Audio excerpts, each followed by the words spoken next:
This is Rock Pantilla already in the danger already. Kyaddaaki eddwaliro lya Paramount lifunye ku bwerero oluvannyuma lw'okuzuula omulambo ogwali gulibuzeeko bwe gutyo ne gubeera nga ate guweebwa famire yaabwe. Kinajjukira nti eddwaliro lino lyavaayo nga ligamba nti libanja bannannyini famire eno ensimbi eziwerako ddala obukadde 3. Famire ne bategeeza nti essente tetuziyina. Oluvannyuma lw'okubategeeza ekyo ab'eddwaliro ne basalawo balemere omulambo.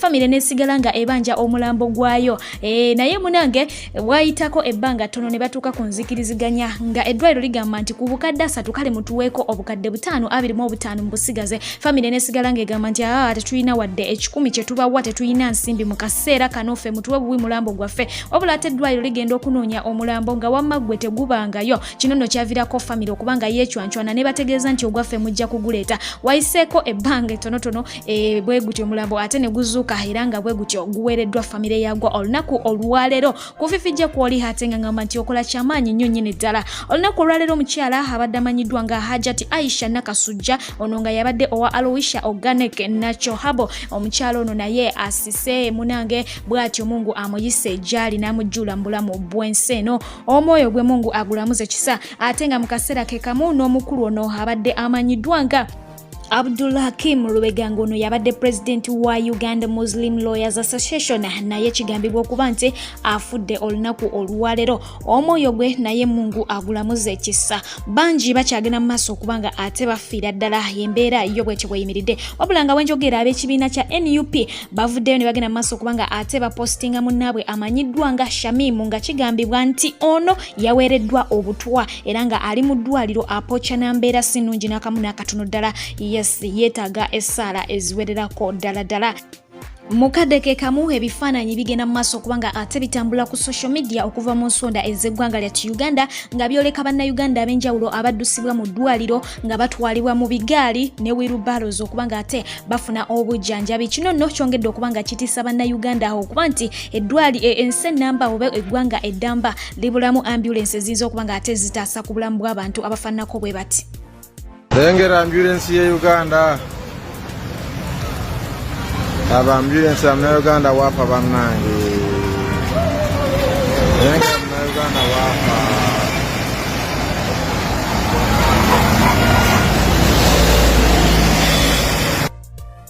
Mukadde ke kamu nga bannayuganda bakyayayanira ambulance ziyinza okuba nga zibaddusa mu malwaliro. Yes, ne mu malwaliro gye bagenda kigambibwa nti embeera mbi ddala oluvannyuma lw'okuba nti amalwaliro agasinga obungi gabooze ate nga n'ebikola tebikyaliwo oba tebikyamala okugeza nga omuka ogusibwa, ebyuma ebikebera endwadde ez'enjawulo nga zi x-rays nabyo tebikyakola. Mukadde ke kamu gloves zakendeera ate nga ne masiki mu malwaliro nazo ntono ddala. Ekyo nno nakyo kiraliikiriza ate nga n'abasawo bennyini bavuddeyo okuba nga beekubira omulanga nga kigambibwa nti banja kanji ddala. Embeera bw'etyo bweyimiridde naye nga wenjogera mu Kiruhuru district kigambibwa nti abannayuganda tebakyayagala kubanga ate bagenda mu malwaliro abasangibwa n'obulwadde buno obwa corona.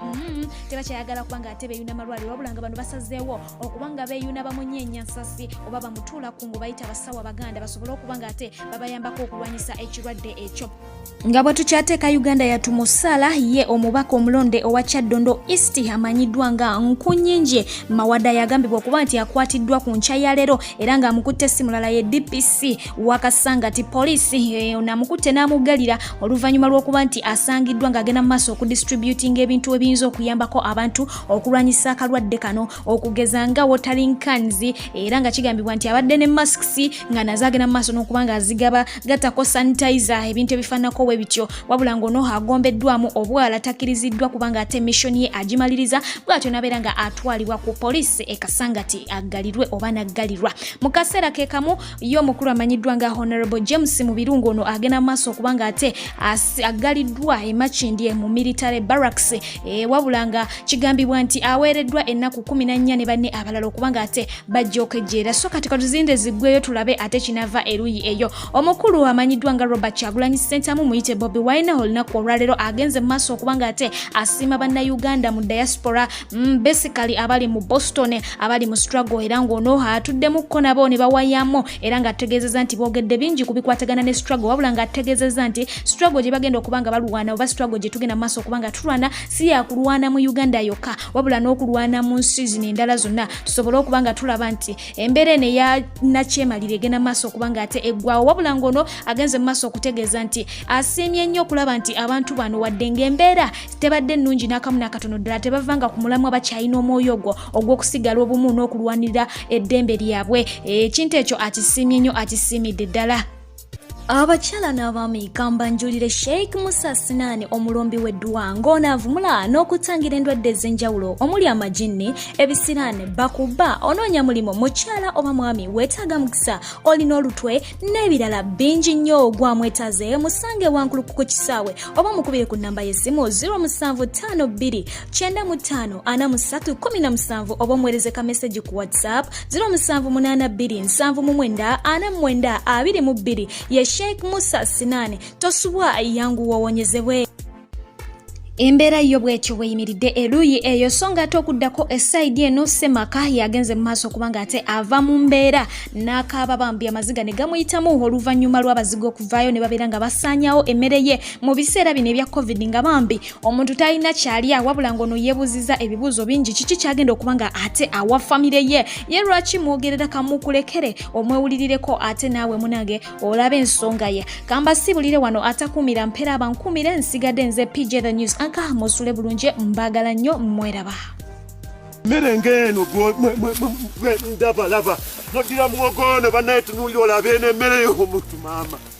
Nera musajja njagala otunye oli muntu mukulu olava amazima.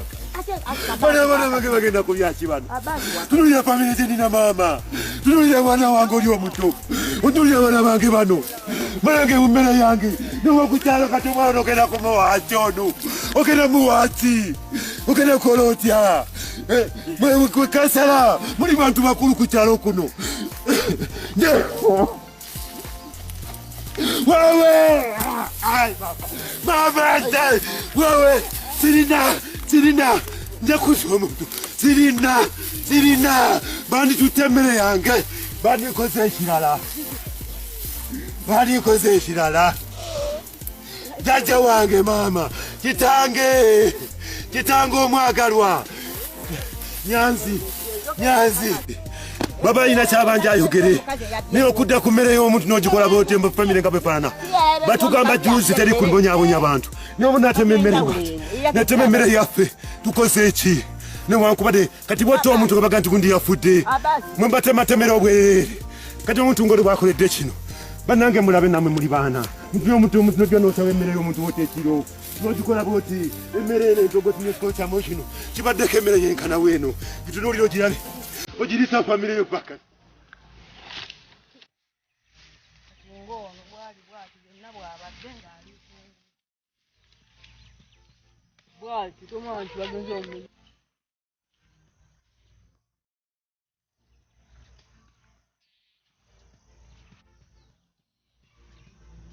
Kubanga gwe kyemani oli omuntu ajja atya n'agamba nti njagala agambye ng'oba beetema.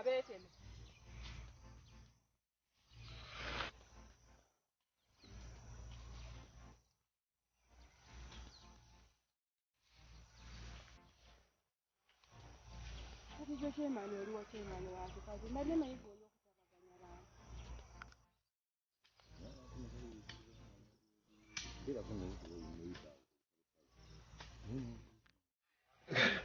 Ugenza okukyate nga mugo na bamukudde. Wandi badde oddayo.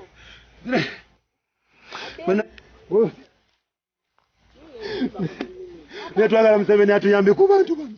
Mwe muli